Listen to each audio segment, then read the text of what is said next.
Budaya, Shalom, salam sejahtera untuk kita semua. Salam pengadaan. Ya. Pada hari ini kita akan membahas topik pengadaan, salah satu topik webinar yang diadakan Muji Santosa Training and Consulting berkaitan dengan mitigasi dan manajemen resiko di proses pengadaan barang jasa pemerintah. Lebih spesifiknya lagi adalah kepada pengendalian kecurangan atau fraud control dalam pengadaan barang jasa pemerintah. Nah, dalam hal ini akan dibawakan oleh Bapak Dr. Kris Kuntadi yang merupakan profesi sehari-harinya adalah staf ahli bidang logistik yang sebagaimana ditampilkan di layar, staf ahli bidang logistik multimoda dan keselamatan perhubungan, Kementerian Perhubungan, kemudian juga komisaris PT Kereta Api Indonesia Persero dan dosen Universitas Mercu Buana. Beliau juga penulis beberapa buku ya kalau saya perhatikan. Nah, jadi ini akan menjadi dari sisi expertise-nya sangat berpengalaman sekali di bidang leadership maupun pengendalian kecurangan yang merupakan aspek dari manajemen risiko yang akan dibahas pada malam ini. Perlu kami sampaikan juga, nanti peserta silahkan menggunakan fitur raise hand seperti biasa, karena ini dari kelas khusus, aturan mainnya mungkin sudah tahu, nanti kita sampaikan di chat juga, tanpa menunggu waktu lebih lama lagi, waktu dan tempat saya persilakan kepada Pak Dr. Kris Kuntadi untuk menyampaikan materinya. Silakan Pak. Oke, terima kasih. Bismillahirrahmanirrahim. Assalamualaikum warahmatullahi wabarakatuh. Waalaikumsalam warahmatullahi wabarakatuh. Makasih Pak Muji Santoso nih undangannya, sehingga kita bisa bertemu dengan banyak kawan, baik yang sudah kenal maupun yang kawan baru ini ya. Ini pesertanya luar biasa, 267 orang, padahal sempat mundur-mundur ya Pak Muji ya. Masih Mas Kris, ini Mas Kris dan Kris itu, Kris and Kris ini kelihatannya ya, sedang berduet itu. Ya. Saya akan sharing ya, terkait pengendalian kecurangan dalam pengadaan barang dan jasa pemerintah khususnya. Ya. Nah, ini nanti beberapa hal saya sharing terkait dengan bagaimana konsepnya, kemudian bagaimana prakteknya, gitu ya, dan pengalaman-pengalaman saya selaku orang pemerintah, gitu. Ya. Saya waktunya berapa hari nih? Oh ya, waktunya kurang lebih 45 menit Pak untuk pemaparan. Oke, ya moga-moga cukup ya. Melanjutkan diskusi tanya jawab. Ya, nanti kita percepat. Ini tadi yang sampaikan Mas Kris ya, ini buku-buku saya ada 3, itu Si Kencur, ya, ini bestseller di Gramedia, Sistem Kendali Kecurangan, Menata Birokrasi Bebas Korupsi. Di buku ini saya banyak bercerita ya, terkait seperti apa sih pengendalian-pengendalian, bagaimana mengendalikan kecurangan ya, yang benar-benar implementatif ya. Karena buku Si Kencur ini kita ambil dari praktek di BPK pertamanya, karena saya sebelum di Kementerian Perhubungan saya adalah auditor BPK, pernah menjadi kepala pusdiklat BPK 4 tahun, dan disitulah saya awal mengimplementasikan Si Kencur. Ya. Kemudian juga ada implementasi Si Kencur di Kementerian Perhubungan, yaitu sangat real. Nanti kalau sempat waktunya kita akan sharing bagaimana implementasi Si Kencur di Kementerian Perhubungan. Jadi kalau bisa nanti peserta punya buku semuanya gitu, punya buku Si Kencur ini untuk bisa sharing lah, untuk bisa melihat seperti apa sih ya, cara mengendalikan kecurangan yang real, ya, yang nyata baik di BPK maupun di Kementerian Perhubungan. Dan buku kedua saya, Excellent Leadership, ini dari Republika, dan buku ketiga adalah Audit Internal Sektor Publik. Buku keempat saya sudah masuk ke Salemba 4, itu berjudul Audit Keuangan Negara, ya. Dan nanti insya Allah nyusul buku Manajemen Keuangan Pemerintah Pusat, ya, yang sedang proses berjalan. Ya. Apa itu Si Kencur? Ya. Kalau istilahnya adalah fraud control system. Kalau di BPKP itu juga ada namanya fraud control plan gitu ya, FCP. Gitu. Nah, Si Kencur sendiri ini definisi yang saya buat sendiri, ya, itu ada di dalam bukunya, ya, yaitu rangkaian proses dan kegiatan yang secara komprehensif dirancang dan dilaksanakan oleh pimpinan dan manajemen entitas. Jadi pendekatan signature ini adalah pendekatan lini satu. Ya, kalau konsep triad of defense, ya, triad of defense itu lini satu adalah manajemen, lini kedua itu adalah risk management, ya, atau kalau di Kementerian Keuangan itu namanya UPI, ya, unit pengendalian internal. Ya. Kalau di kementerian lain selain Kementerian Keuangan itu namanya tim penilai pengendalian internal atas laporan keuangan, itu lini 2. Dan yang ketiganya adalah internal auditor. Nah, konsep signature ini lebih pada implementasi untuk lini 1, ya, manajemen. Karena yang harus melaksanakan adalah pimpinan dan manajemen entitas, ya, bukan internal auditor. Walaupun ya, untuk di Kementerian Perhubungan itu yang melaksanakan fraud control system ini itu lebih banyak di Inspektorat Jenderalnya. Ya. Tapi implementasinya tetap pada di lini 1. Untuk apa? Untuk mencegah, mendeteksi, dan menindak. Jadi memang pendekatan signature adalah lebih pada pencegahan. Ya. Walaupun ya, tetap kita ada deteksinya, penindakannya, itu kita lakukan. Ya. Tapi fokusnya itu lebih pada bagaimana mencegah supaya tidak terjadi kecurangan. Nah, untuk apa? Ya. Mencegah, menindak, dan mendeteksi kecurangan itu untuk memperkuat pencapaian tujuan sistem pengendali internal. Jadi, signature ini sebetulnya suatu aplikasi ya, atau suatu sistem yang tidak harus berdiri sendiri, ya, tetapi dia kompatibel dengan sistem yang lain. Saya ambil contoh misalnya, di implementasi di Pusdiklat, pada saat saya menjadi Kepala Pusdiklat. Untuk pelaksanaan diklat, bagi peserta diklat yang berada di luar daerah, ya, mereka ketika akan ke Jakarta untuk diklat, itu mereka boleh membeli tiket sendiri. Ya. Kemudian begitu sampai di tempat diklat, di Pusdiklat BPK, di Kalibata, maka internal kontrol kami mengatakan bahwa setiap reimburse biaya, karena mereka setelah membeli tiket, datang, kemudian mereka menyerahkan tiketnya kepada tim kami ya, di bagian keuangan.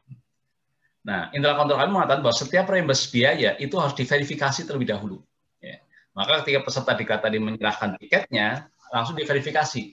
Dari mana? Dengan digabung dengan aplikasi e-audit yang dimiliki oleh BPK. Ya. Di mana manifest penerbangan itu semua sudah ada di BPK. Kita tinggal cocokkan saja. Begitu cocokkan, misalnya ternyata tidak ada, ya, maka kita panggil yang bersangkutan, Mas, ini yang benar naik apa? Misalnya dia bilang, loh, itu kan pertanggungjawabannya Garuda. Iya, pertanggungjawabannya Garuda, tetapi Anda yang benar itu naik apa? Karena di dalam manifest Garuda itu tidak ada nama saudara. Nah, akhirnya dia menyerahkan tiket yang aslinya misalnya. Maka tiket aslinya pun kita compare lagi ke manifest penerbangan yang serius. Benar atau enggak? Kalau misalnya benar, baru kita bayarkan sebesar yang realnya. Kenapa seperti itu? Karena internal control salah satu tujuannya adalah untuk mengamankan aset organisasi. Sehingga jangan sampai aset organisasi itu keluar melebihi dari yang seharusnya. Ini yang kita lakukan. Tetapi ternyata dengan konsep internal control tadi, masih ada peserta-peserta diklat tertentu, ya, terutama yang jauh-jauh dari Papua, dari Medan, itu ya, yang mereka masih berusaha untuk mencari ya, peluang. Siapa tahu internal kontrolnya sedang lemah, siapa tahu petugas verifikasi sedang lupa, siapa tahu memang langsung dibayarkan, ya.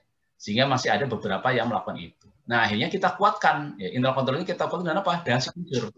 Nah, signature ini kita membuat surat ya, kepada peserta diklat dan kami sebutkan ya, di mana peserta diklat silakan membeli tiket sendiri dan nanti akan kita reimburse. Tapi dalam reimburse itu kita akan melakukan verifikasi atas tiket tersebut, dan apabila diketahui tidak sesuai dengan kondisi nyatanya, maka satu, kami tidak akan mengganti biaya tiket tersebut. Ini bedanya. Kalau yang tadi internal control, ya, itu kita membayarkan sesuai yang real. Ya. Tapi kalau yang signature ini, kita tidak akan mengganti sama sekali. Kenapa? Karena ini sudah masalah kecurangan. Ya. Kedua, permasalahan ini akan kami sampaikan kepada inspektorat utama ya, atau kepada itjennya. Dan tiga, saudara dinyatakan tidak lulus diklat. Ya. Artinya apa? Dengan tiga ancaman yang kita berikan itu, ternyata cukup ampuh. Ya. Sehingga setelah kita terapkan seperti itu, tidak ada satupun, ya kami biasanya melakukan verifikasi, dan nanti tidak ada satupun orang yang berani untuk melakukan kecurangan itu. Dan inilah pencegahan. Ya. Jadi mencegah supaya orang tidak berusaha untuk melakukan kecurangan. Ya. Ini contoh dari implementasi Sigentur di Pusdiklat dengan definisi yang kami sampaikan tadi. Nah, tentunya kita perlu membedakan ya, apa itu kecurangan, fraud, dan korupsi. Saya yakin teman-teman di sini sudah paham. Tapi ini hanya ingin menggambarkan sebenarnya kecurangan itu apa sih? Gitu, ya. Karena kalau kecurangan itu biasa sesuatu yang bertentangan dan moral. Nyontek itu adalah kecurangan. Jadi pertanyaannya, apakah nyontek ini fraud atau bukan? Ya. Tentunya bukan. Ya. Makanya buku saya yang Sigentur tadi, sistem kendali kecurangan, itu sebetulnya lebih pas ada sistem kendali fraud. Kenapa? Pengendalian terkait dengan aspek keuangan. Gitu.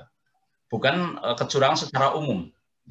Sehingga harusnya adalah sistem kendali fraud. Tetapi kalau sistem kendali fraud, singkatannya Sikemprod gitu. Kan nggak enak gitu. Makanya saya lebih ambil yang lebih besar, yaitu si kencur, sistem kendali kecurangan. Kenapa? Karena ada kata-kata kencur. Ya. Jadi sebenarnya padanannya padan benar-benar kencur. Ya. Kenapa? Kencur itu bisa untuk obat dalam, bisa obat luar. Maka si kencur juga sama. Bisa mengobati dari organisasi dalam sendiri, atau bisa mencegah suatu serangan-serangan kecurangan dari pihak eksternal. Dari rekanan, dari pemasok, dan lain-lainnya.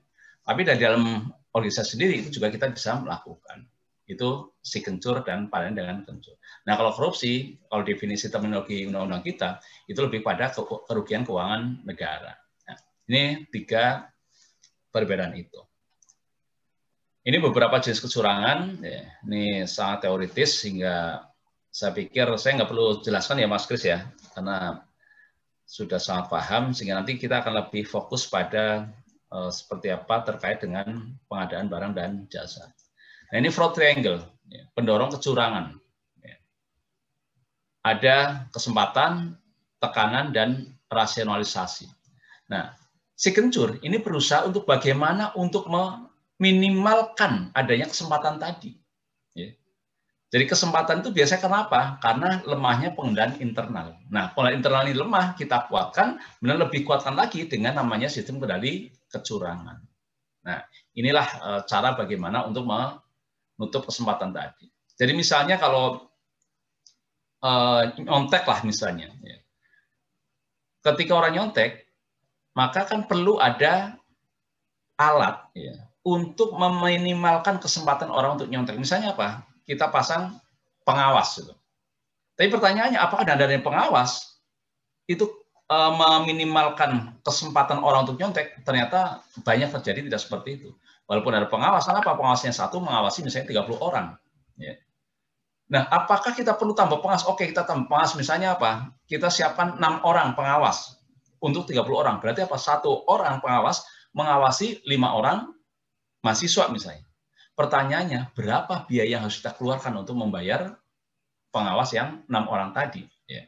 Karena konsep pengendalian adalah jangan sampai biaya pengendalian itu lebih besar daripada manfaatnya. Sehingga kita harus mencari cara bagaimana supaya bisa meminimalkan kecurangan itu. Nah, kalau saya usulnya misalnya, ya kita pasang CCTV. Ya. Misalnya 2 sudut. Tetapi monitornya tidak dipasang di ruang guru misalnya, atau tidak dipasang oleh si pengawas. Karena itu akan apa? Akan bisa terjadi permasalahan di mana pengawasnya mungkin lupa atau pengawasnya lebih enak baca koran dan lainnya. Maka kita pasang layar lebar di kantin misalnya. Sehingga semua orang tuh akan melihat, oh itu pelaksanaan ujiannya, oh misalnya ada yang nyontek akan kelihatan, sehingga orang akan malu. Tetapi diumumkan bahwa ujian ini itu kita pasang CCTV dan layarnya atau monitornya itu kita pasang di kantin atau di tempat-tempat umum.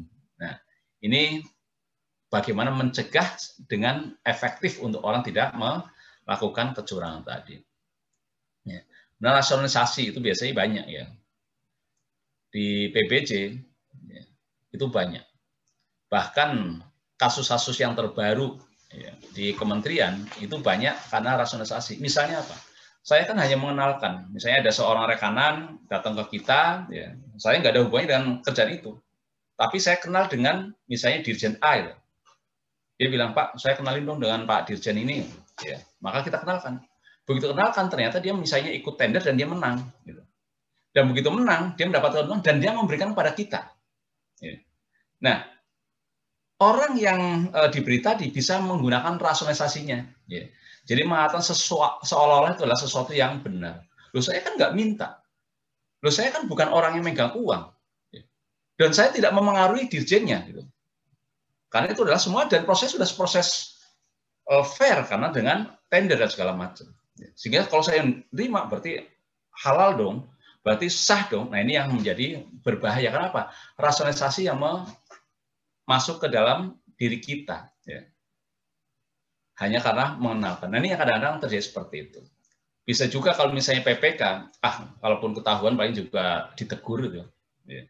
Wah, kalaupun misalnya ketahuan, misalnya ini paling juga suruh membagikan gitu, dan seterusnya. Ini rasionalisasi yang sebetulnya tidak kalah berbahayanya dibandingkan kesempatan dan tekanan. Nah, salah satu unsur dari Signature itu adalah fraud risk assessment, FRA. Bagaimana kita pertama adalah memetakan risiko-risiko kecurangan. Jadi ketika saya masuk ke Kementerian Perhubungan dari BPK, menjadi Irjen, yang pertama kali yang kami lakukan adalah bagaimana melakukan pemetaan risiko kecurangan. Jadi saya jentreng semuanya, di semua eselon 1. Waktu itu kita minta bantuan dari KPK, supaya mempunyai daya tekan. Kita kumpulkan mereka, kita list satu persatu. Kira-kira apa sih risiko kecurangan di Dirjen Darat, di Dirjen Laut, Dirjen Udara, kemudian perkeretapian, di Setjen, Itjen sendiri, itu kita lakukan fraud risk assessment. Begitu kita jentreng semuanya, kemudian kita lihat apa sih kendali-kendali yang sudah ada. Begitu kendali-kendali sudah ada, berikutnya adalah apa yang harus kita lakukan untuk memitigasi residual risk tadi. Jadi risiko setelah pengendalian, tetapi masih ada potensi. Nah, itu yang kita kendalikan. Beberapa waktu lalu, itu terjadi OTT oleh Bareskrim. Yang kebetulan melaporkan adalah internal. Jadi Pak Menteri melaporkan kepada Bareskrim terkait adanya namanya sogok, suap, tips, dan lain-lainnya. Nah, ketika selesai kasus tersebut yang ramai sampai Jokowi pun datang, Pak Menteri waktu itu langsung datang ke Itjen setelah beberapa hari berikutnya. Intinya bahasanya adalah di mana Itjen. Maka kami jentreng, ini loh Pak, kami sudah melakukan fraud risk assessment. Semua, termasuk unit perizinan, itu sudah kami lakukan fraud risk assessment. Dan rekomendasi kami adalah, satu, agar online-nya itu diperkuat. Kalau sudah online, tapi masih memungkinkan orang deal-deal, dan kadang-kadang dimatikan online-nya, sehingga orang terpaksa harus datang untuk bertatap muka. Itu satu. Yang kedua, mutasi pegawai dipersering. Nah, terus Pak Menteri mengatakan, loh, terus kenapa kok tidak terjadi seperti itu? Ya karena belum ditindaklanjuti apa yang kami sarankan tadi. Loh, kan Itjen punya kekuasaan untuk memaksa agar mereka mengikuti. Pak, kebetulan ini adalah karena pemetaan, assessment, ini berbeda dengan audit. Kalau audit kita bisa memaksa, gitu. Tapi ketika assessment, memang ini lebih pada rekomendasi-rekomendasi yang mengharapkan, mestinya, akan sebaiknya akan seperti ini. Nah, ini salah satu kelemahan yang risk assessment ini, sehingga bagusnya FRA pun dilakukan dengan proses audit, gitu ya. Nah, apa yang dilakukan dengan FRA ini? Kita identifikasi kecurangan di organisasi, kemudian mitigasi yang perlu dilakukan. Nah, karena banyak biasanya risiko-risiko yang kita gali, maka kita lihat dulu, kita rank mana yang tingkat kemungkinannya tertinggi dan nilai dampaknya juga paling tinggi. Dan itu yang kita mitigasi yang paling awal. Nah, ini contoh di FRA di Pusdiklat, ada suap, penentuan kebutuhan palsu, mengatur spesifikasi, memecah pengadaan, dan lain-lainnya, sampai pembanding palsu. Dan kita lihat mana yang potensi terbesar dan dampaknya terbesar. Ternyata memecah pengadaan, bid splitting, dan pembanding palsu atau diatur. Nah, ketika kita sudah petakan, dan ternyata yang ini adalah pembanding palsu atau diatur, dan memecah pengadaan, maka kita lihat apa sih biaya tertinggi di Pusdiklat? Ternyata biaya permakanan. Nah, permakanan itu sebelumnya itu setiap ada kelas itu nunjuk rekanan. Setiap ada kelas nunjuk rekanan. Ya. Nunjuknya biasanya dibikin 3, kemudian ditunjuk salah satu. Nah 3 ini ternyata yang ini, ya, pembandingnya itu pembanding palsu gitu. Ya. Kemudian karena cuma satu kelas, akhirnya tidak perlu lelang. Ya. Ini namanya bid splitting, jadi dipecah pengadaannya per kelas. Ya. Maka ketika saya menerapkan Sikenco, saya mengatakan, coba jangan per kelas deh, kita bikin per bulan. Gitu. Ya. Bahkan hanya kepala ULP-nya mengatakan, Pak boleh nggak kalau kita 3 bulanan sekali? Oh bagus, gitu. Hanya di 3 bulan semua. Jadi dalam waktu 3 bulan, itu ada berapa diklat, pesertanya berapa, masing-masing berapa hari selama 3 bulan itu. Dan dapatlah biaya per makan itu miliaran. Ya. Karena miliaran, maka akhirnya tidak bisa tunjuk langsung dan dengan lelang. Lelang pun kita pingin pakai e-procurement itu pada awal-awal di 2012-an. Ya. Nah, kita belum punya LPSC, kita numpang LPSC-nya Kementerian Keuangan. Apa hasilnya? Ternyata kami bisa memotong potensi kemahalan sebesar 37%. Ya. Jadi yang sebelumnya dengan tunjuk langsung, kemudian diganti dengan lelang, kita dapat harga 63%. Sampai kita mendapatkan surat dari Menteri Keuangan karena efisiensi terbesar ya, melalui LPSC Kementerian Keuangan. Nah, ini contoh real yang kita dapatkan dengan Sikencur, ya, dengan melakukan fraud assessment, melakukan mitigasi, dan akhirnya kita mendapatkan pengurangan biaya yang sangat besar. Nah, sesi terakhir ini saya akan coba sharing ya, terkait perangkat ya, di kementerian. Ya. Ini kalau misalnya ada rekanan atau pengusaha nih biar kita paham seperti apa sih, walaupun kalau sudah biasa praktek mestinya sangat paham. Tapi bagaimana sih yang kita ingin kendalikan di dalam pengadaan barang dan jasa ini? Ya. Pertama, pengguna anggaran. Ya. Kalau di kami berarti Menteri Perhubungan atau KPA, kuasa pengguna anggaran, ya. Kepala-kepala satker misalnya, bisa jadi direktur. Ya. Dia pertama mengangkat unit layan pengadaan atau panitia pengadaan.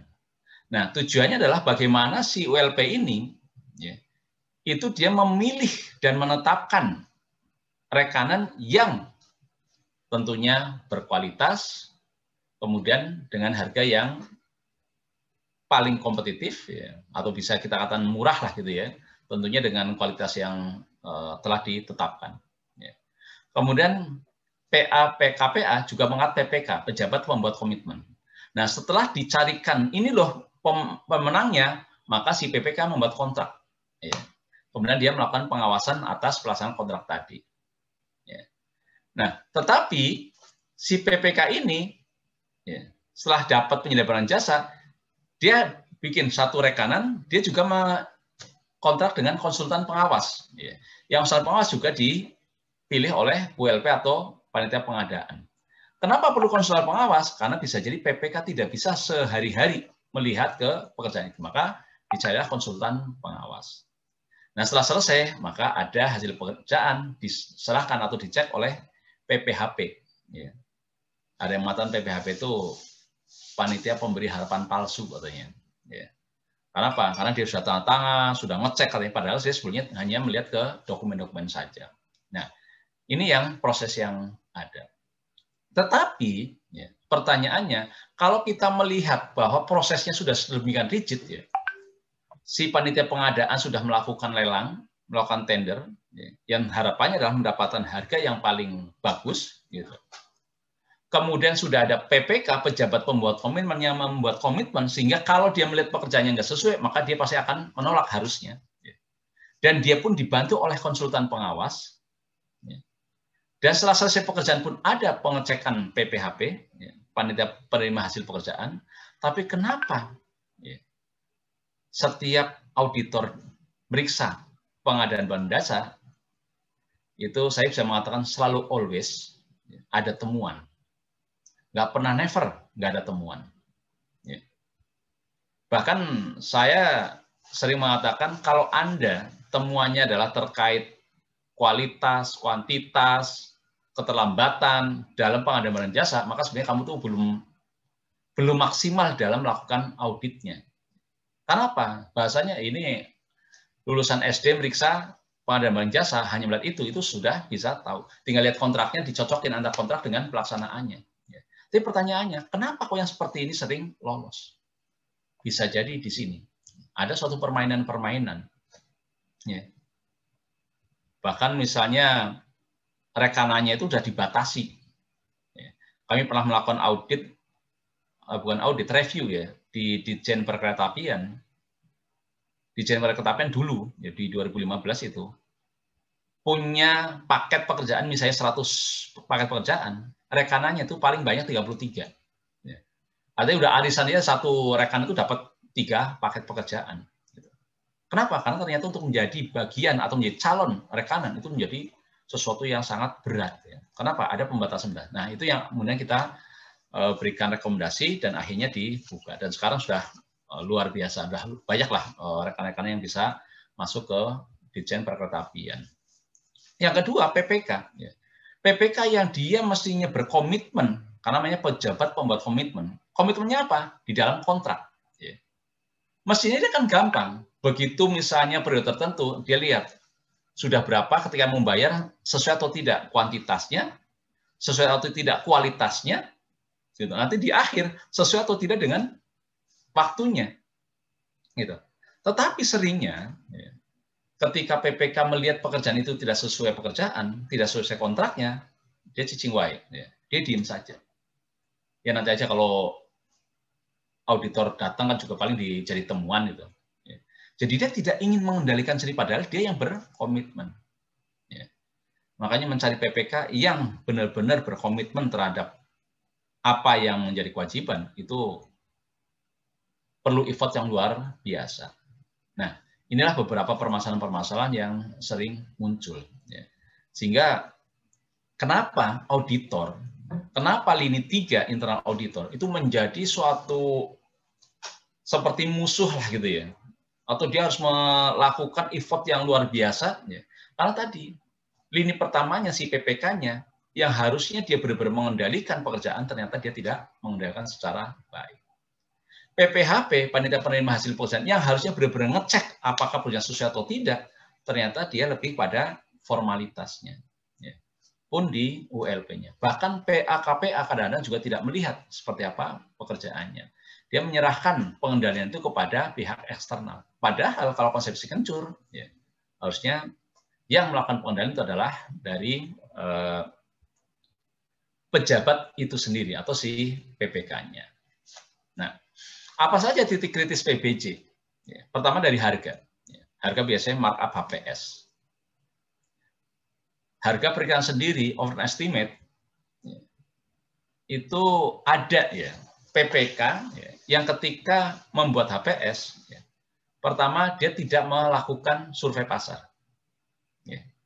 Atau bahkan ada yang lebih kacau lagi, dia minta pada calon pemenangnya, tolong buatin HPS-nya gitu. Jadi HPS-nya apa ya terserah pada si rekanan yang akan dimenangkan tadi. Ya.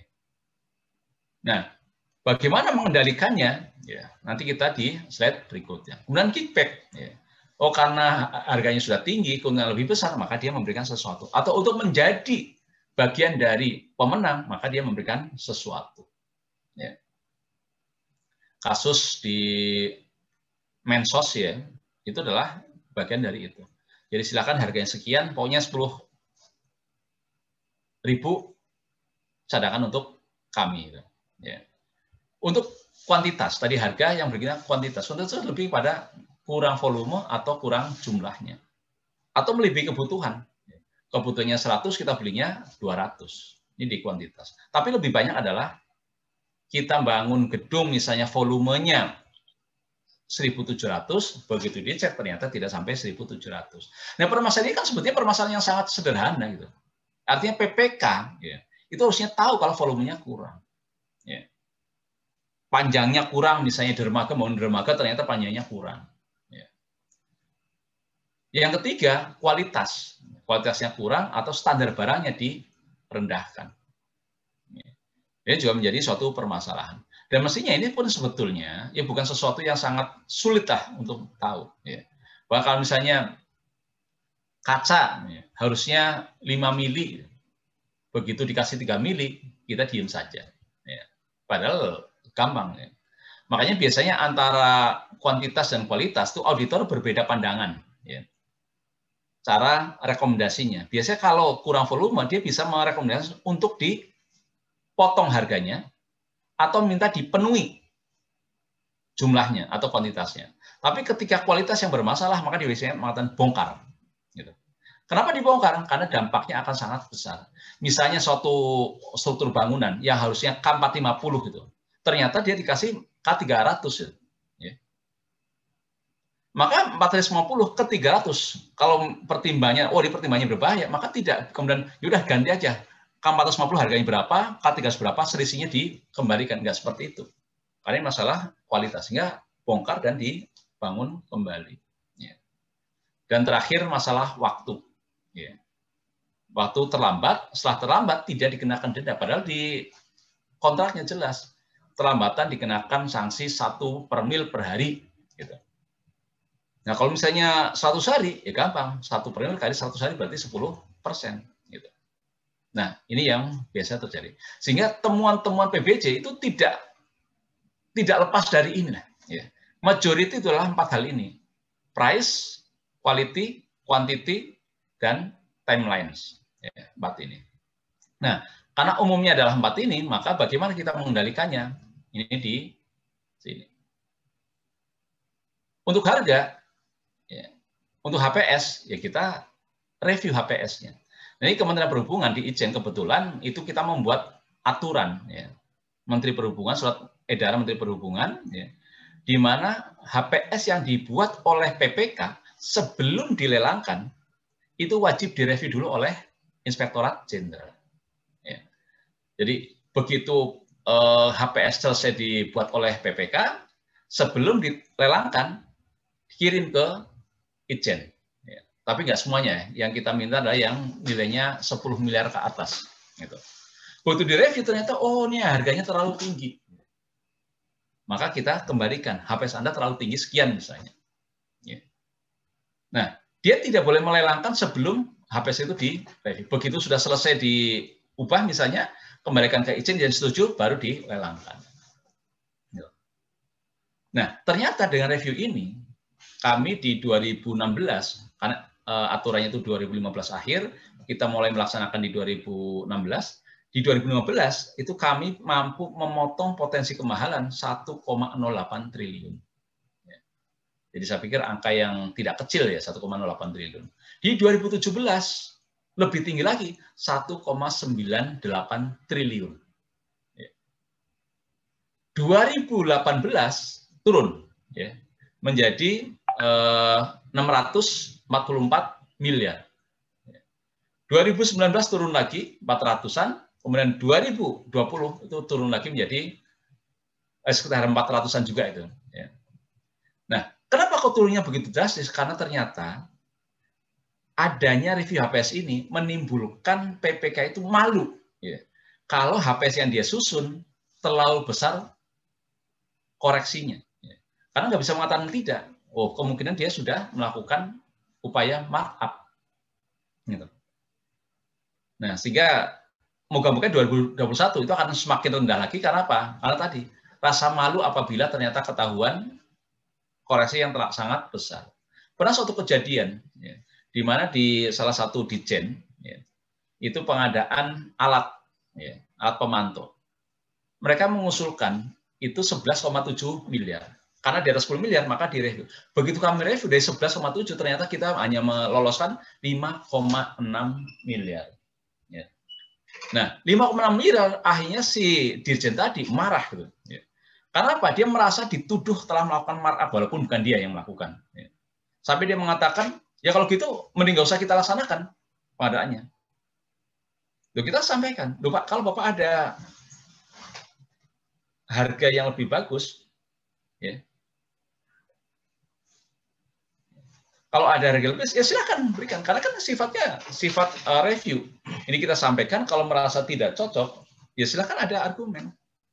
Dan ternyata yang bersangkutan tidak mengatakan ini loh harga yang ini, tetapi ya mestinya jangan segitu. Kalau misalnya direview dari 11,7 jadi 5,6 itu kan sangat tinggi. Ya. Sangat tinggi. Jadi hanya apa? Karena kemarahannya itu hanya apa? Ya sudah tidak dilaksanakan. Ya. Padahal kalau memang dia merasa perlu, gitu, ya dia kan bisa bargain, bisa mencari dari. Toh kita juga ada kok sumber pendukung kenapa mendapatkan harga segitu. Ya. Nah, ini sesuatu pekerjaan yang tidak terlalu berat, gitu ya. Tetapi hasilnya sangat maksimal. Sama seperti kencur. Ya. Kencur itu murah, tapi tidak murahan. Ya. Karena apa? Manfaatnya sangat besar. Maka si kencur juga murah implementasinya, tapi insya Allah tidak murahan. Maka Bapak Ibu yang belum punya buku, segera miliki bukunya. Ini promosi ini. Nah, berikutnya untuk kualitas. Ya, kualitas paling gampang lah pembandingan. Bagaimana kontraknya, bagaimana pelaksanaannya. Kemudian kita cek fisik. Begitu juga untuk kuantitas. Itu juga sama, cek fisik, membandingkan, kemudian diberita cara serah terima. Dan waktu kita gampang. Tinggal kapan kontraknya selesai, kapan realisasinya, selebihnya itu dikenakan denda kalau tidak sama. Saya pikir itu yang bisa kami sampaikan. Saya bisa menghemat waktu tidak sampai 45 menit. Ya. Ini quote saya, leadership is not out there, it is in you. Artinya kita mau mengandalkan atau tidak, itu bukan tergantung orang lain, tapi tergantung kita. Ya. Kita mau mencari harga yang terbaik atau tidak, bukan tergantung orang lain. Bukan karena mau ada auditor, bukan karena diiming-imingi sesuatu dari rekanan, tapi karena memang kita ingin mendapatkan harga yang terbaik. Sampai itu, terima kasih. Mohon maaf kalau ada yang kurang. Assalamualaikum warahmatullahi wabarakatuh. Waalaikumsalam warahmatullahi wabarakatuh. Luar biasa sekali paparan dari Pak Dr. Kris Gun tadi. Silakan bagi Bapak Ibu yang ingin bertanya, memanfaatkan fitur raise hand. Atau ini masih terpukau dengan materinya yang luar biasa komprehensif ya, terkait dengan, wah ternyata ini tadi saya perhatikan, wah ini banyak hal ya yang bisa dibuat gitu, berkaitan dengan pengendalian kecurangan itu tadi gitu ya. Jadi terkait dengan yang simpel-simpel saja ya untuk perjalanan terkait mengikuti pelatihan. Nah, adanya 3 aspek tadi ya, 3 akibat ya yang kalau terjadi kecurangan itu tadi. Yang pertama, biaya tiket pesawatnya tidak dibayarkan, kemudian sampai pada tidak dianggap lulus gitu ya, dianggap tidak lulus gitu ya. Nah, itu juga menjadi trigger atau pendorong agar munculnya kepatuhan itu tadi. Nah, ini menarik nih, bagaimana implementasinya itu ternyata bisa dibuat di proses pengadaan barang jasa, yaitu salah satunya adalah review HPS itu tadi salah satunya. Silakan Bapak Ibu bagi yang ingin bertanya menggunakan fitur raise hand. Ini tadi Pak ada yang bertanya dari chat, bukunya order di mana nih? Nah, silakan Pak Kris, mau ada siapa tahu ada channel kanal untuk jualan online-nya atau di mana yang bisa mengaksesnya? Ya, makasih Mas Kris. Jadi buku sebenarnya ada di Gramedia juga ada, di Toto Buku juga ada. Cuma karena kayak stoknya sudah minim di toko, ya. Nanti bisa melalui kami bisa kayaknya kami masih ada stok beberapa lah gitu. Nanti melalui Mas Kris lah gitu untuk ininya. Baik. Jadi nanti atau nanti kami share nomornya Pak Kris nanti ya untuk kalau yang bagi teman-teman yang berminat membeli bukunya langsung. Oke. Kalau enggak DM ke Instagram saya juga ada tuh. Oke. Bapak Ibu silakan bagi yang ingin bertanya langsung raise hand terlebih dahulu. Pak ini ada yang bertanya dengan menggunakan fitur chat dari Pak Hajar Setiawan. Pertanyaannya Pak Kris adalah bagaimana jika ditemukan adanya permainan pada proses tender pada UKPBJ, namun hal tersebut sudah kontrak, kemudian sudah serah terima pekerjaan, di mana dan secara kualitas dan kuantitas sesuai dengan kontrak. Nah, ini rekomendasinya seperti apa ya, Pak ya? Ya, ini pertanyaan yang gelitik banget ini. Ya. Jadi kenapa kami melakukan review HPS? Ya. Karena sebetulnya yang kita inginkan gini, orang namanya tender mau seperti apa juga, gitu ya. Sorry, ini baterainya low.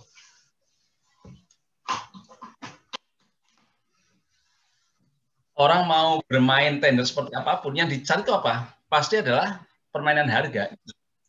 Makanya kami yang kita kunci adalah harga dulu yang kita pegang. Kenapa ya tadi? Permainan lelang itu banyaknya luar biasa. Ya. Dan kadang-kadang kendali bukan di kita. Ya. Misalnya, si panitia lelangnya itu sudah fair-fairan gitu. Tapi calon rekanannya yang arisan gitu. Ada 5 orang A, B, C, D, E gitu. Paket ini si A yang menang, paket berikutnya si B yang menang, si C menangnya. Atau enggak 5, ini siapa yang menang nih? Misalnya dapat dulu si A gitu. Nanti si A tidak kemudian selesai. Kemudian dia lelang kepada 4 yang lain. Siapa yang akan mengerjakan gitu. Ya. Atau siapa yang dapat berani paling murah. Nah, maka selisihnya itu kemudian dibagi. Ya. Jadi banyak sekali permainan culas gitu dalam lelang tadi. Makanya kami lebih senang itu adalah mengendalikan di ininya. Nah, pertanyaannya, kalau ternyata sudah pelaksanaan pekerjaan, kemudian ternyata permainannya lelang, ya bisa dilaporkan. Ya. Jadi pelaporan nanti dari si pihak Inspektorat Jenderalnya, ya, atau mungkin kalau masalah langsung ke LKPP, itu silakan. Itu bisa diproses. Tetapi ya panjang jadinya. Ya. Sekarang gini, kalau kita mau membawa itu pada ranah tipikor misalnya, nah tipikor itu kan ada 3. Melawan hukum, merugikan keuangan negara, dan memperkaya diri atau orang lain. Ketika kemudian ternyata ada permainan ya, tender, berarti kan ada unsur melawan hukumnya. Ya. Tapi berikutnya, ada nggak kerugian negaranya? Ya. Kalau ternyata harganya sudah harga yang wajar, maka tidak ada kerugian negara sehingga tidak akan bisa diproses. Paling banter ya ke KPPU, Komisi Pengawasan Persaingan Usaha. Gitu Pak Hajar, jawaban saya.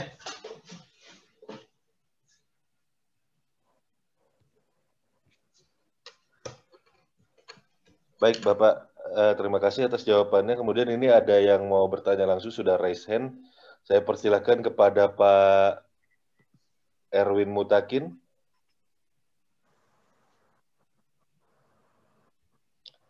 Dari Assalamualaikum Pak. Ya, silakan. Waalaikumsalam. Ya, izin bertanya nih Pak. Siapa Erwin? Ya, Pak, terkait dengan proses pengadaan barang jasa yang sering ditemukan pada saat proses audit itu, ternyata pertama adalah PPKOM tidak memiliki pemahaman terkait dengan permasalahan teknis. Mohon maaf Pak, suara saya jelas Pak? Jelas Pak. Jelas Pak. Oh iya, alhamdulillah. Ya. Nah, kemudian Pak, di dalam proses audit kemudian ditemukan ada beberapa unsur kerugian negara. Sebagai salah satunya sering ditemukan adalah kuantitas yang kurang daripada kontrak. Nah, itu permasalahan utamanya Pak. Dan itu pun selalu pasti terjadi di setiap perangkat daerah Pak. Nah, permasalahan sekarang adalah padahal sistem pengendalian sudah dilakukan, yaitu adanya konsultan pengawas. Nah, bagaimana sebenarnya hubungan kerja antara PPKOM dengan konsultan pengawas dalam konteks PPKOM tidak memiliki pemahaman teknis?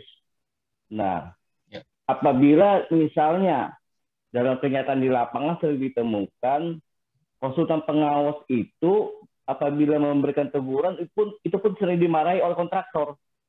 Jadi ini sering dimarahi, sering ditegur malah. Kamu kok negur-negur saya katanya. Syukur-syukur kamu dikasih kerjaan katanya, nah begitu. Sering begitu bahasanya. Sudahlah diam saja gitu bahasanya kan, sering ditemukan begitu. Nah, artinya kan PPKOM juga tidak memiliki pengamanan teknis. Padahal sudah ada mitigasi resiko, segala permasalahan baik kuantitas atau quality control itu ada di konsultan pengawas. Nah, kemudian pada saat dicek konsultan pengawas pun akan sangat sulit dihadirkan tenaga ahlinya kadang-kadang. Ini tenaga ahlinya di mana ini? Nah, jadi persoalannya kompleks. Ini benar apa enggak konsultan pengawas ini? Ada di lapangan enggak gitu, Pak? Ada kontrol enggak terhadap itu? Bagaimana kerja kontrolnya itu? Kadang-kadang kalau dibuktikan ya walau alam juga sebenarnya. Begitu. Pada saat dicek pemeriksaan mereka hadir. Nah, permasalahannya seperti itu, Pak. Nah, bagaimana sistem pengambilan risiko terhadap permasalahan tersebut? Ya apa yang harus dilakukan sehingga kejadian yang sifatnya kekurangan volume itu bisa diantisipasi karena kelalaian daripada konsultan pengawas ataupun ketidaktahuan pemahaman teknis dari pejabat pembuat komitmen. Yang kedua nih Pak, boleh bertanya lagi Pak masalah kerugian negara Pak. Seandainya begini Pak ya, dalam perhitungan audit itu Pak ada kekurangan volume pada satu bagian pekerjaan, tapi ada kelebihan volume malah yang menguntungkan negara dari pekerjaan yang lain. Apakah kelebihan volume pekerjaan pada bagian-bagian pekerjaan lain itu dapat diakui sebagai pengurang daripada unsur kerugian negara tadi yang ada di dalam kontrak, Pak? Nah, mohon penjelasannya, Pak. Terima kasih. Demikian kira-kira, Pak. Mohon masukannya. Terima kasih. Mas Kris, tolong dijawab ya, Mas Kris ya. Silakan, Pak.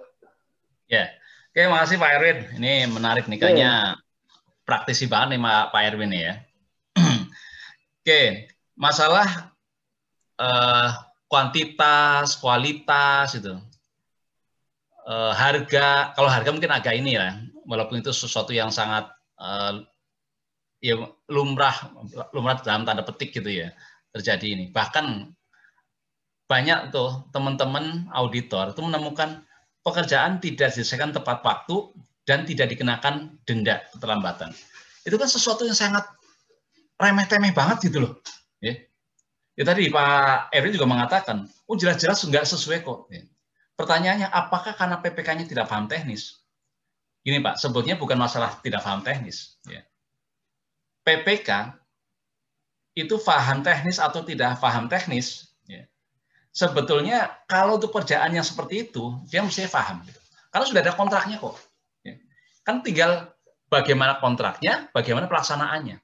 Kontrak kuantitasnya berapa, prakteknya berapa. Kualitas bagaimana di prakteknya. Ya. Yang kadang-kadang sulit sebenarnya kalau pekerjaannya adalah jasa. Ya.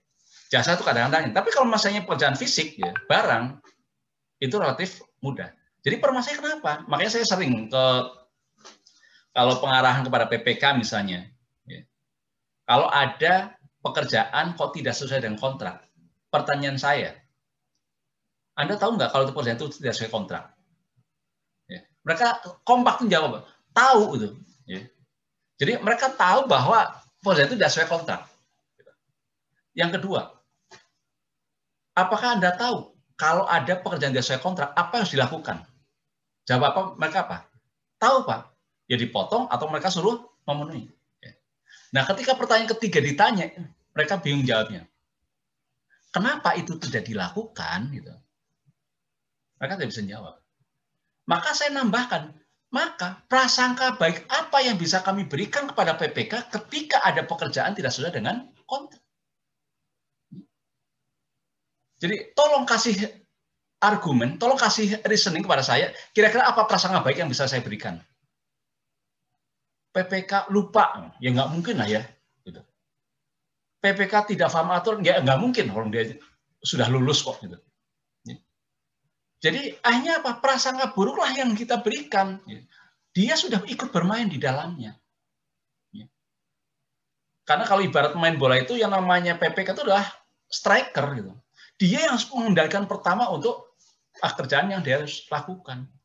Tapi yang terjadi adalah striker bukan ngegolin ke gawang lawan, tapi menggolin ke gawang sendiri. Itulah makanya berat si kipernya, berat si backnya. Karena Pak musuhnya bukan 11 musuh lawan, tapi ada striker-striker yang ingin menggolkan ke gawang kita. Makanya yang namanya Ijen, internal auditor, SPI, itu kerjanya itu berantakan karena apa? Ketika si lini pertama tidak ingin melakukan pengendalian, bahkan dia yang melakukan banyak kecurangan. Gitu Pak Erwin. Nah, padahal kan sudah ada konsultan pengawas. Ya. Nah, tadi kalau masalah tidak paham teknis, kita angkat konsultan pengawas. Kenapa konsultan pengawasnya juga ini? Ya karena dia juga main.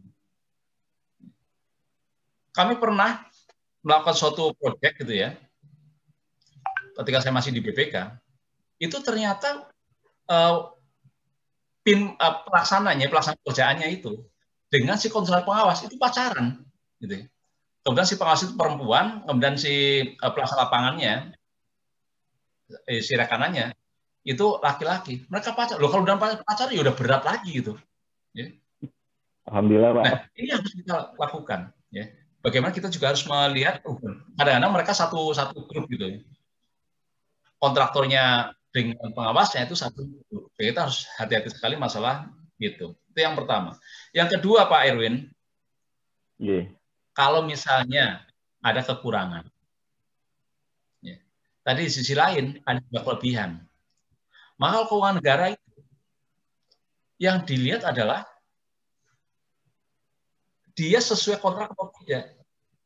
Kalau sesuai kontrak, is okay. Lebih dari kontrak, alhamdulillah gitu. Ya. Tapi kalau kurang kita kejar gitu. Dan pertanyaan, bisa nggak dineskan? Selama tidak ada perubahan kontrak, maka tidak bisa diterima, tidak bisa dinetkan. Gitu. Ya. Makanya kalau misalnya kita melihat di lapangan, oh ternyata ini pekerjaan ini harusnya dikurangi, tapi harus ditambah ke sana, gitu ya. Maka harus ada addendum. Ya. Addendum tambah kurang, di sini dikurangi, di sini ditambah. Kalau tidak ada addendum, maka ketika dia memberikan kelebihan, ya dari itulah gitu, DL itu. Ya. Karena yang dilihat kita adalah sesuai kontrak atau tidak. Sesuai kontrak artinya apa? Ya minimal sebesar itu. Kalau lebih ya silahkan saja gitu. Ya, terima kasih aja itu. Gitu Pak Erwin. Iya Pak, terima kasih Pak. Baik,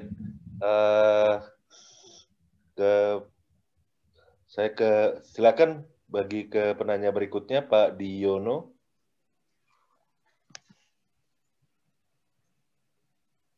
Baik, terima kasih Pak. Suara saya kedengaran nggak Pak? Kedengaran jelas Pak. Oh ya. Halo. Ya, silakan Pak Ya, pertanyaannya. Jadi dari mana Pak? Saya Diono Ledo dari Inspektorat Pak, Kemenhub. Oke, silakan Pak. Ya, ada anak bertanya pada bapaknya ini. Ya. Jadi Pak, saya mau bertanya, ini ada studi kasus seperti ini Pak, mohon izin. Ada sebuah proyek, lalu ditenderkan, contohnya dimenangkan oleh perusahaan B dengan nilai penawaran 12 miliar. Kemudian yang digugurkan adalah perusahaan A dengan penawaran 10 miliar. Nah, ketika fisiknya sudah berjalan 80%, masuklah tim untuk mengaudit, Pak. Pada saat mengaudit, diperolehlah informasi atau diperoleh hasil audit bahwa proses tendernya itu mengalami kecurangan. Yang seharusnya dimenangkan adalah perusahaan A. Nah, saya pernah mengalami dua jawaban, Pak. Dua solusi. Dua solusi dengan orang yang berbeda. Jadi yang solusi pertama, ini saya sebenarnya meminta saran Bapak mana yang lebih bagus secara aturan. Solusi pertama, fisiknya tetap dijalankan, lalu di nilai kontrak diturunkan menjadi 10M, mengikuti penawaran si A. Jadi kontraknya tidak dibatalkan, Pak. Tetapi fisiknya tetap kontraknya tetap dijalankan, tetapi nilai kontrak dikurangi menjadi 10M, yaitu pemenang A yang digugurkan, dan pejabat panitia tendernya dikenakan sanksi. Lalu solusi kedua adalah tender dibatalkan, tender ulang. tender dibatalkan, tender ulang. Permasalahannya adalah kalau mengambil solusi yang kedua, maka pernah terjadi karena tendernya itu MYC, akhirnya pekerjaannya menjadi telat. Telat akhirnya sampai sekarang ya belum selesai, Pak. Jadi kalau kita ngurut permasalahan sekarang itu sebenarnya itu adalah permasalahan dari tender ulang dulu. Nah, pertanyaan saya bahwa menurut Bapak itu solusi mana yang sebenarnya secara aturan yang harus kita pilih, Pak. Terima kasih, Pak. Oke, makasih Mas Dion. Ini sebenarnya kalau konsep di accounting itu ada substance and form. Ya. Dan kalau konsep accounting itu substansi mengungguli bentuk formal, ya, substance over form. Jadi kita mau pilih mana? Mau substansinya dulu atau mau form, artinya aturannya dulu yang di. Ya. Karena kalau secara aturan, ya, ketika ada permasalahan di tender, ya dibatalkan. Gitu. Tapi pertanyaannya, ketika kemudian dibatalkan, dampaknya adalah pemerintah pasti akan jauh lebih rugi. Gitu. Karena apalagi sudah 80%. Ya. Di tender ulang belum tentu ada yang mau melaksanakan berikutnya. Atau yang pemenang kedua belum tentu dia melakukan. Kalaupun dia mau, biasanya meminta harga yang lebih tinggi. Dan waktunya untuk proses itu akan sangat panjang. Jadi kalau saya cenderung yang butir pertama tadi. Ya. Ketika harganya clear, ya kita. Ya. Tapi tadi nanti biasanya si perusahaan A-nya yang dibatalkan itu menggugat. Ya kita layani saja gitu. Sampai itu Mas Dion. Jadi saya lebih cenderung yang pertama, kenapa? Kita lebih pada aspek substansinya. Karena kalau diputuskan, ya kalau ada yang mau menyelesaikan. Kalau tidak, itu akan berat. Artinya menyelesaikan masalah dengan masalah. Gitu. Tapi kalau dilanjutkan, ya, maka permasalahan utama kemungkinan besar akan selesai. Ya. Nah tadi masalah perbedaan harga, kalau memang nyata gitu ya, maka itu kita lakukan addendum harga. Gitu Mas Yon. Kami pernah punya pengalaman ya, di mana ada pembangunan gedung. Ya. Di pembangunan gedung itu sudah kita pada awalnya itu sudah direview. Misalnya harganya 180 M misalnya. Itu direview ternyata 140 ya, kelebihan 40. Nah, tetapi ternyata sudah pelaksanaan proyek gitu ya. Sudah pelaksanaan proyek, sehingga akhirnya apa? Kekurangan yang 40 M itu dilakukan addendum, tambah kurang. Ya. Sehingga akhirnya seolah clear. Jadi kontraknya tetap 180, ya. Tetapi ada tambah dan kurang sesuai dengan yang dilakukan oleh ijen tadi.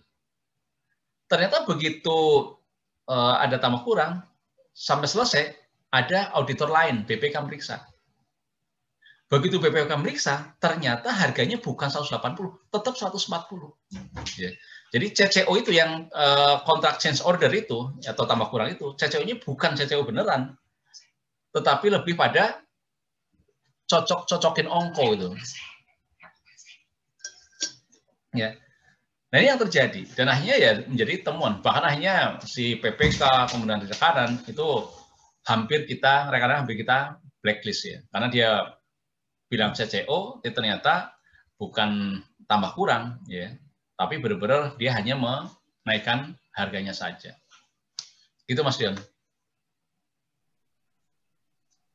Baik, sudah ada 2 penanya tadi ya, dari yang sudah kita berikan kesempatan dengan fitur raise hand, kemudian ada 1 penanya yang bertanya dari kolom chat. Mungkin Pak Muji selaku pembahas, ada yang mau ditambahkan sebelum saya lanjutkan? Cukup lah, lanjut aja. Silakan lanjut. Oke. Kemudian kalau chat Pak Kris ada yang bertanya dari Pak Hajar Setiawan. Nah, di sini pertanyaannya saya bacakan saja. Pada pekerjaan jalan, seandainya secara volume memenuhi, namun ada perbedaan bentuk, misalnya seharusnya lebar jalan 3 meter, dibuat 2 meter. Rekomendasi terbaiknya seperti apa? Secara manfaat mungkin berdampak karena seharusnya bisa dilalui roda 2, hanya bisa dilalui roda 2. Gitu, Pak. Ya, roda 2. Gimana, Pak? Oh, saya bacakan ulang, Pak ya. Jadi dari pertanyaan dari Pak Hajar Setiawan, pada sebuah pekerjaan jalan, seandainya secara volume itu memenuhi volumenya. Namun ada perbedaan bentuk. Misal yang seharusnya lebar jalan 3 meter dibuat 2 meter. Rekomendasi terbaiknya seperti apa? Secara manfaat mungkin berdampak, karena yang seharusnya bisa dilalui roda 2 hanya bisa dilalui yang seharusnya bisa roda 4 hanya bisa dilalui roda 2. Ya. Oke, masih Pak Hajar.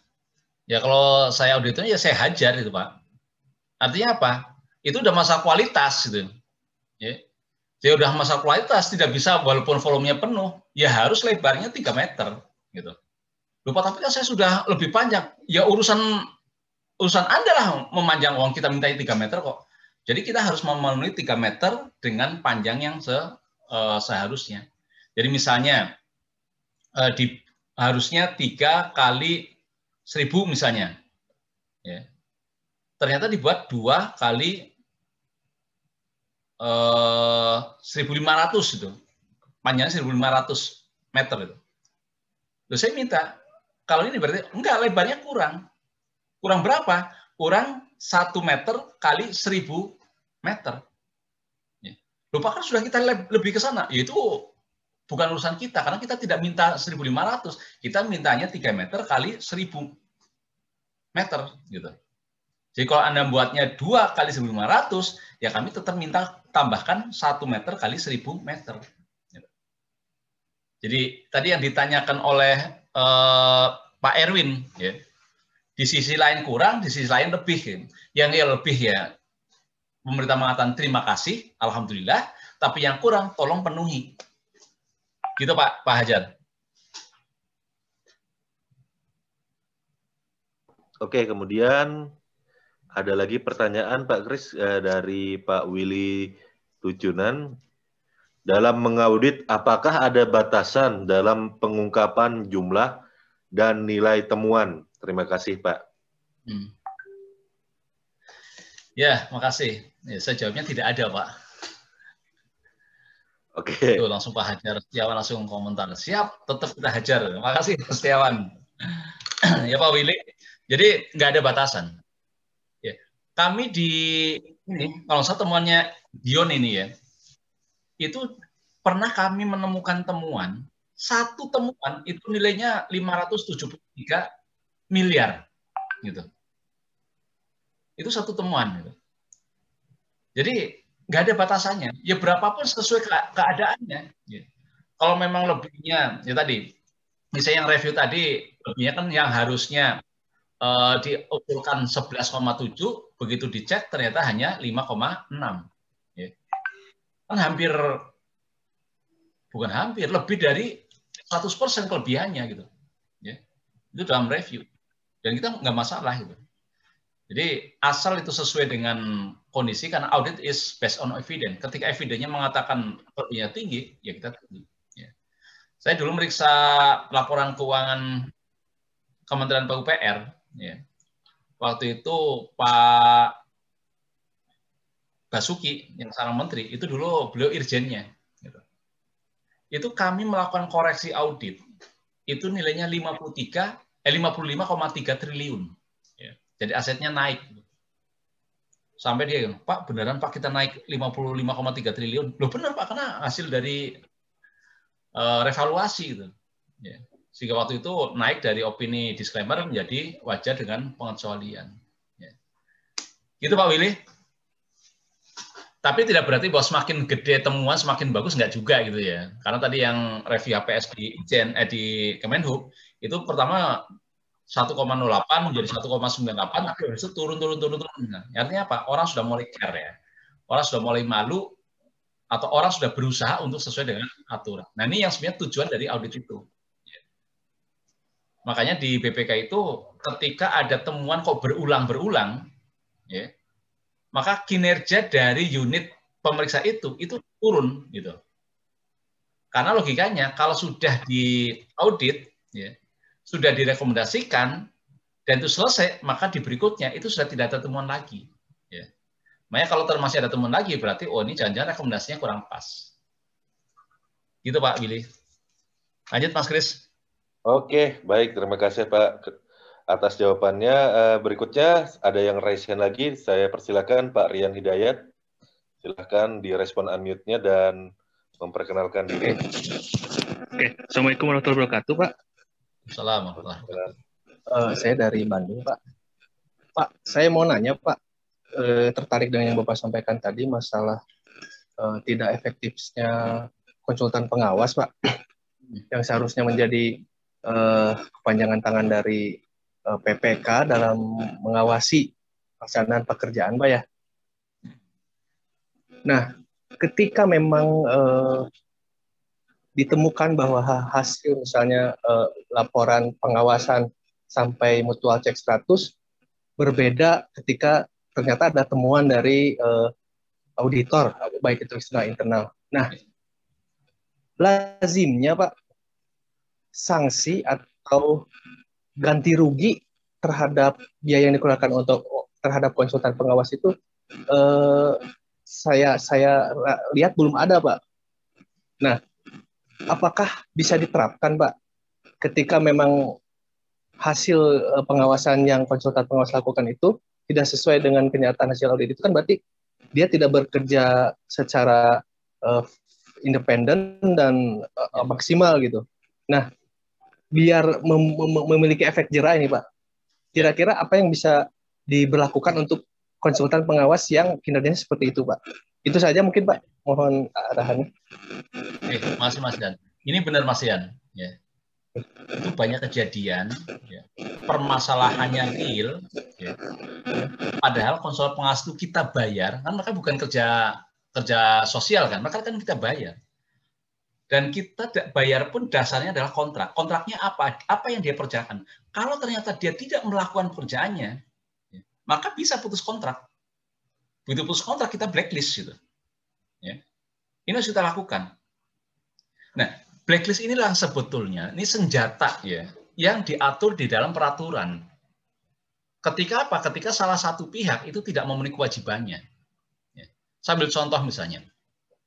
Tahun 2015 kami bisa memulihkan kerugian negara di Kemenhub 1,12 triliun 2015. Dari mana?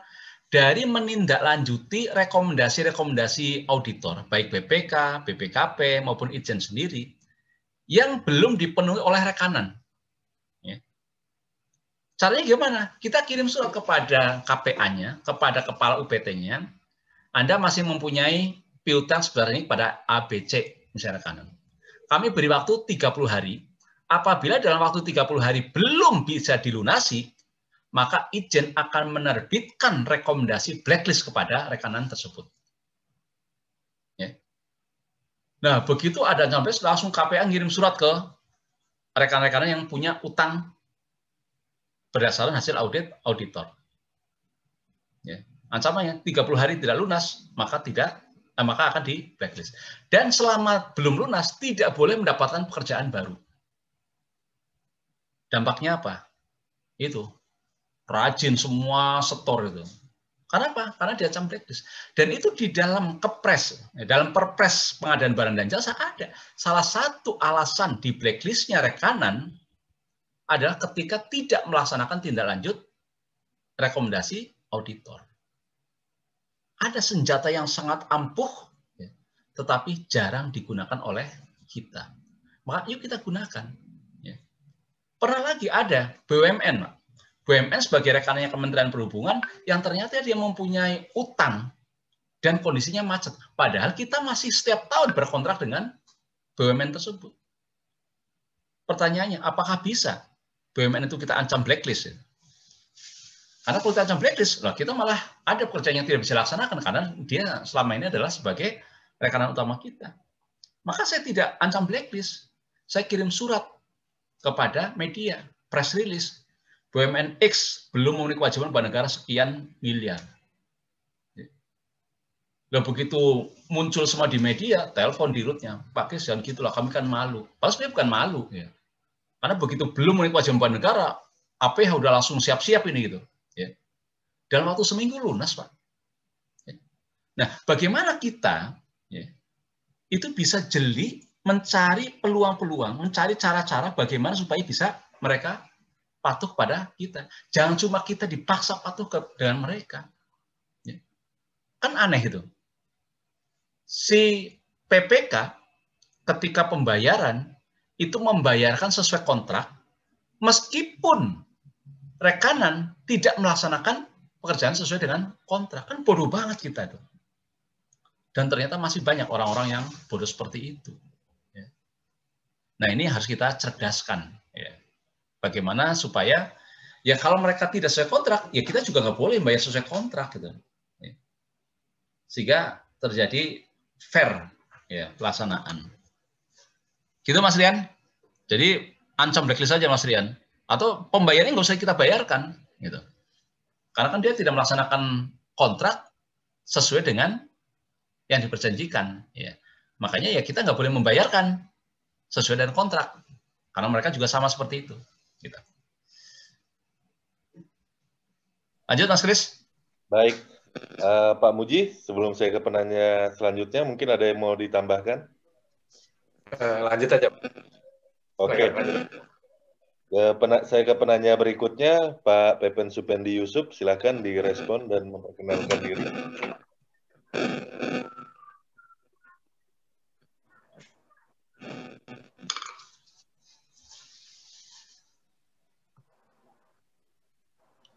Pak Pepen, silakan direspon, Pak.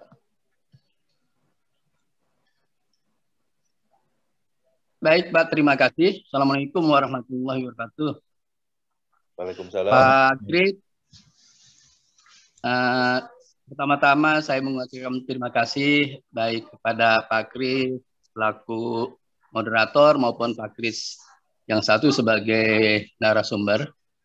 Yang ingin saya minta penjelasan dari narasumber, yaitu apabila misalnya ada pekerjaan yang nilainya cukup signifikan. Waktu pelaksanaannya katakanlah 10 bulan. Kemudian ada juga konsultan pengawas. Karena kebaikannya, karena kepiawaiannya konsultan, pekerjaan itu betul-betul diawasi. Ya, betul-betul diawasi oleh konsultan, sehingga karena pengawasan yang ketat, kontraktor juga mengerjakan yang bagus, waktunya yang mestinya 10 bulan itu sudah selesai, tapi karena pekerjaannya bagus, pekerjaan itu tidak bisa diselesaikan tepat waktu. Misalnya hanya harusnya 10 bulan, tapi melebihi dari 10 bulan, katakanlah 15 bulan. Terhadap keterlambatan ini, PPK, katakanlah PPK, telah memberikan sanksi atas keterlambatan tersebut, yaitu selama 5 bulan dan memberikan denda keterlambatan.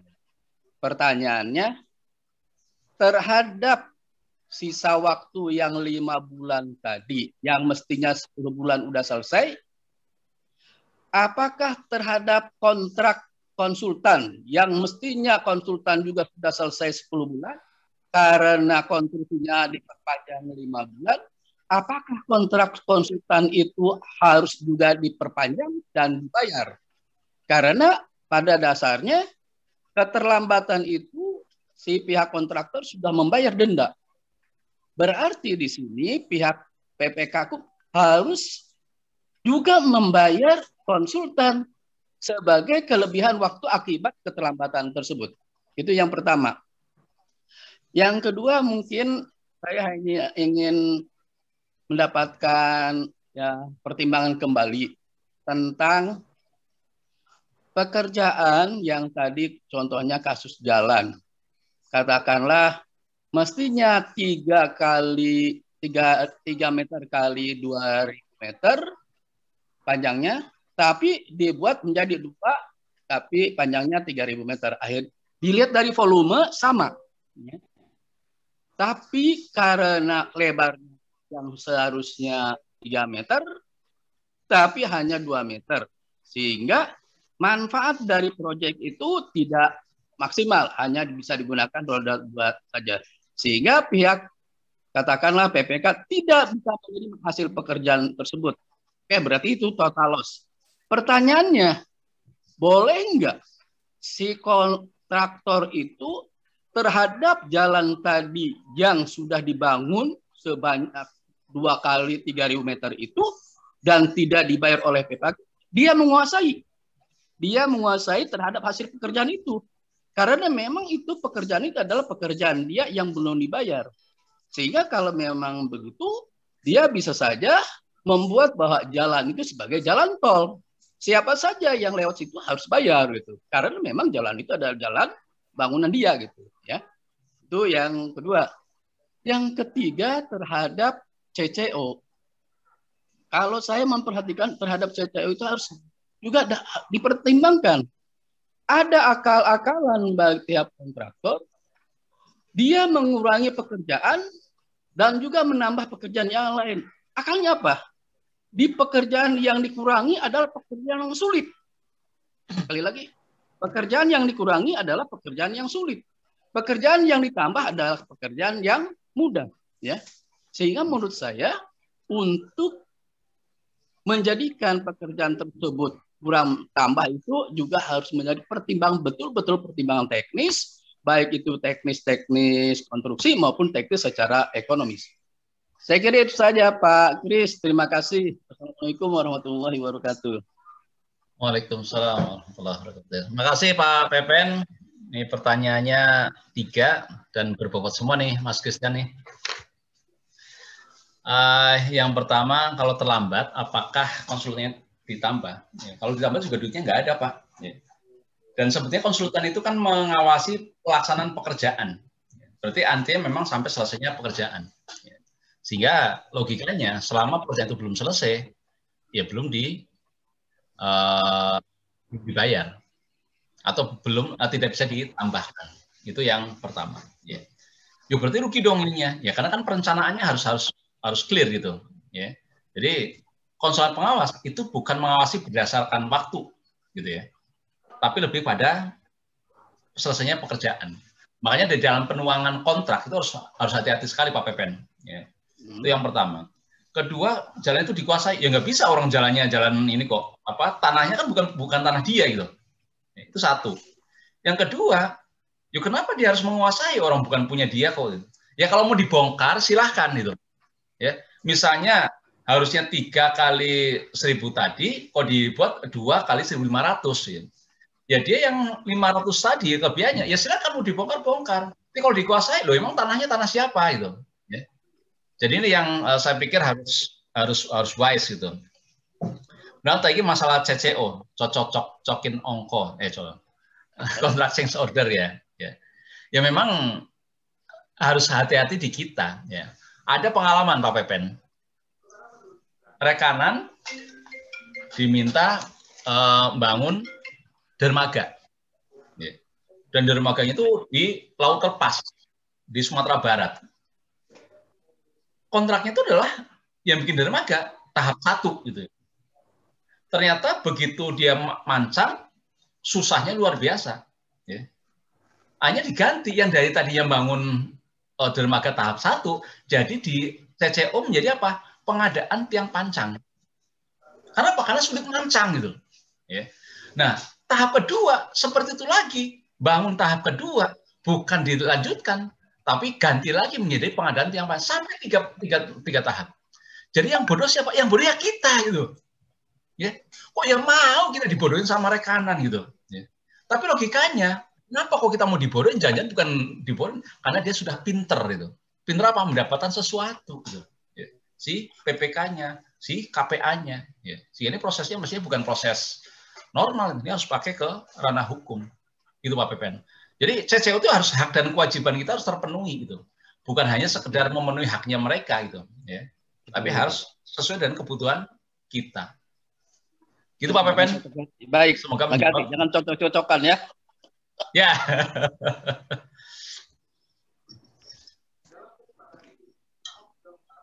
Baik,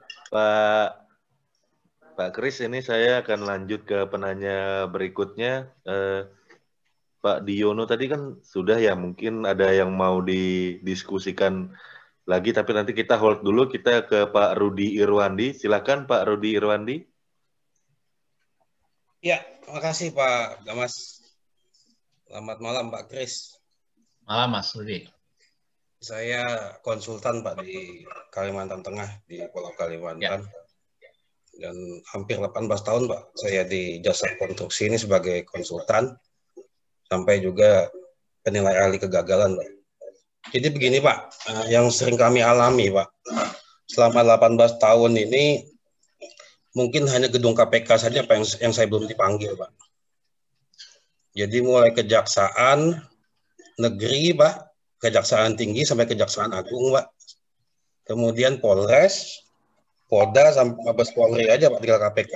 Jadi gini Pak, kendala kami di konsultan pengawas itu ataupun perencanaan itu Pak. Kadang Pak kami temui kontrak itu dibuat oleh PPK itu sangat kaku sekali Pak. Dalam artian begini Pak, sering terjadi kasus sebagai perancang Pak, sebagai perancang ketika kita merencanakan sesuatu Pak, kita sudah menghasilkan output DED sekian gitu Pak, apalagi di bangunan gedung negara. Mas Rudi, saya siap. Mas Rudi konsultan pengawas atau konsultan perencana atau dua-duanya? Saya berencana dan pengawas Pak. Oke. Saya jadi konsultan, iya.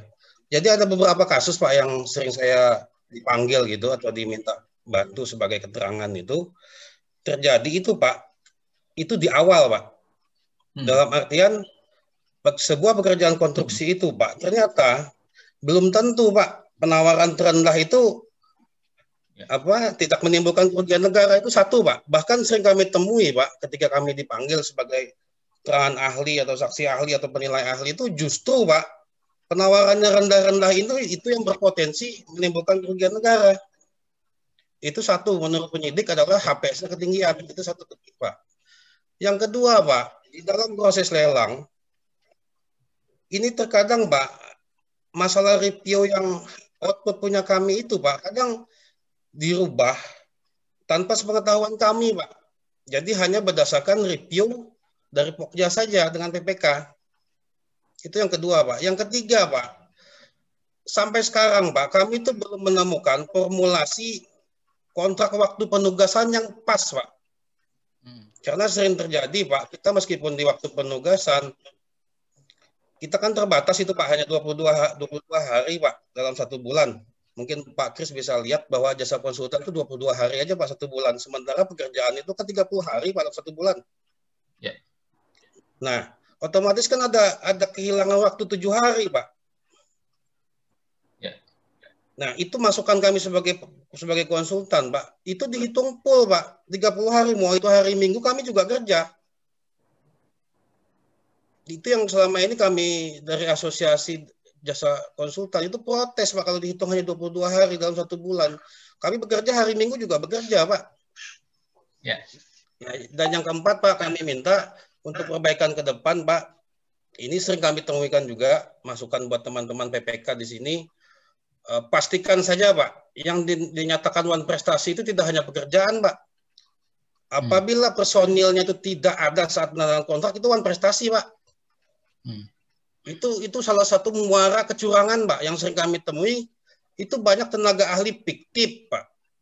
Ketika kami dipanggil tuh banyak sekali tenaga ahli fiktif. Dan ini saya katakan ketika saya diminta pendapat, saya katakan itu wan prestasi. Apakah itu benar Pak? Karena wan prestasi, saya pikir mereka tidak menghadirkan personil yang bonafit yang sesuai kami minta sebagai perencanaan. Cuma terkadang PPK ya gitu apa ya kerja aja katanya. Yang penting pengawasnya ada. Cuma ya selama itu kami temui ya banyak sekali yang ganti-ganti Pak personilnya. Begitu kami panggil juga orangnya nggak ada, tenaga ahlinya fiktif. Tapi dibayar juga Pak. Akhirnya auditor menyatakan itu kerugian negara dan itu tindakan fraud katanya Pak. Dan semua Pak kena Pak, pembuktian ternyata fiktif juga penelitiannya.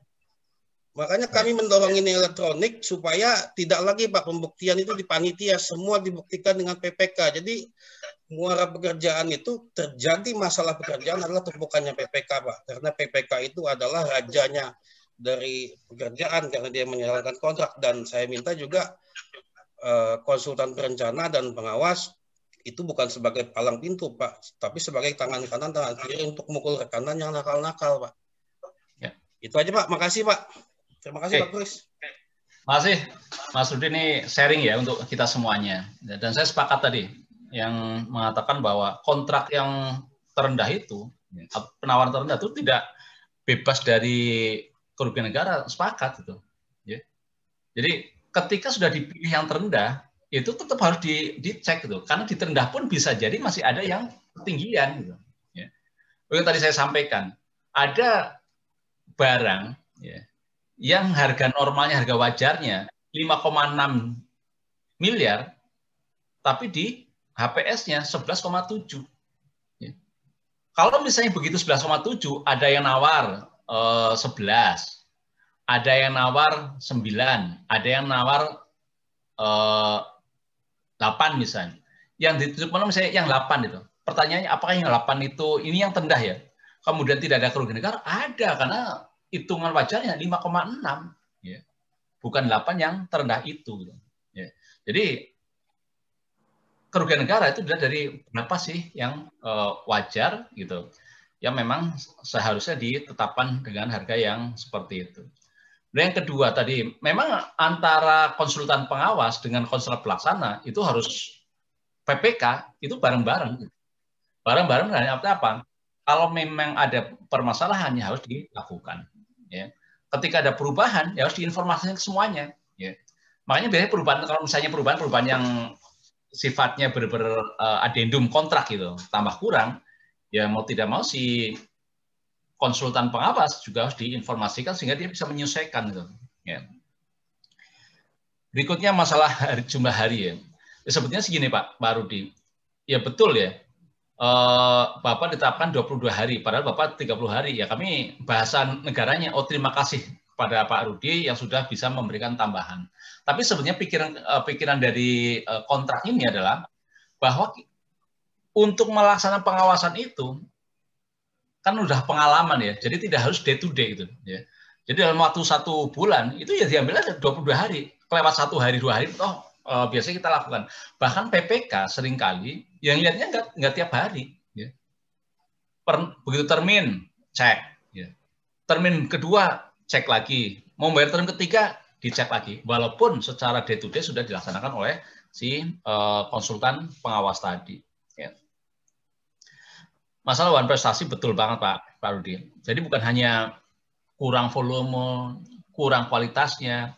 Nah, kalau misalnya tenaga ahli ya, yang tidak sesuai kriterianya, artinya lebih rendah dari kriterianya, maka dia termasuk kurang kualitasnya. Ya. Kalau kualitasnya kurang, ya harganya harus diubah. Bahkan kalau kualitas ganti gitu. Ya. Kita minta yang sesuai dengan yang ditetapkan. Nah ini peran konsultan pengawas ini menjadi sesuatu yang sangat penting. Ya. Jadi dia bisa mengingatkan pada rekanan, pada kontraktor pelaksana, tolong ini diganti karena tidak memenuhi. Kalau tidak bandel, kalau tidak memenuhi, ya kita lapor kepada PPK karena yang mempunyai komitmen adalah si PPK. Tapi kalau dasar PPK-nya nggak pinter, ya udahlah nggak apa-apa ya. Ya artinya memang ada kerugian di situ dan itu bukan sekali 2 kali terjadi gitu. Ya.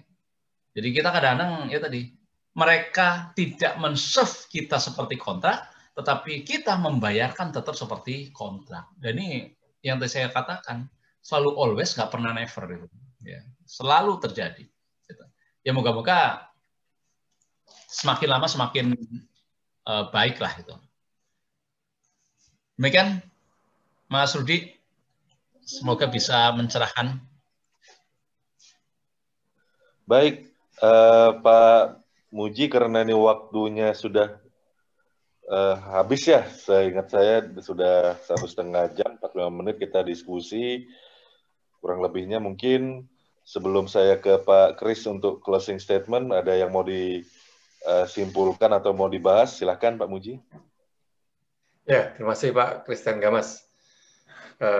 Pak Kris Gunadi, hari ini kita ada peserta lebih dari 300 nih yang hadir, baik dari bagian pengadaan ya UKPPJ maupun banyak ini dari inspektorat. Ya, inspektorat ini termasuk kalau menurut saya Pak kurang nih acara-acara panggung seperti ini ya. Perlu untuk para inspektorat Bapak yang hadir, jadi banyak yang datang ini. Jadi dengan yang Bapak sampaikan akan meneguhkan lah para pelaku pengadaan pemerintah ini agar tetap berintegritas dan tidak melakukan penyimpangan-penyimpangan. Dan bagi para teman-teman kita dari inspektorat ini akan lebih mau terlibat lah dalam mengawal pengadaan ini. Jadi kita sama-sama membangun negara ini dengan lebih bagus lagi, dengan lebih berintegritas lagi.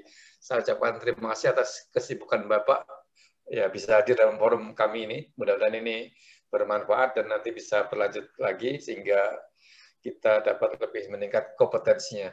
Demikian yang saya sampaikan. Terima kasih Pak Gamas, Pak Kris tadi. Saya ucapkan kembali terima kasih. Wassalam. Baik, mungkin ke Pak Kris untuk sekaligus menutup pertemuan kita. Silakan untuk closing statement-nya Pak terkait topik yang kita bahas hari ini. Ya, terima kasih Mas Christian, Pak Muji. Salut nih, acaranya luar biasa. Walaupun mundur-mundur, ternyata pesertanya kayaknya memang udah TOP BGT nih Pak Muji nih. Ya. Jadi untuk lanjut diskusi dan kita, ya, insya Allah bisa melalui Pak Muji, bisa melalui Mas Kris, atau bisa melalui Instagram saya yang sudah saya paparkan di belakang, yaitu @kriskun_tadi, sehingga kita bisa diskusi lebih lanjut.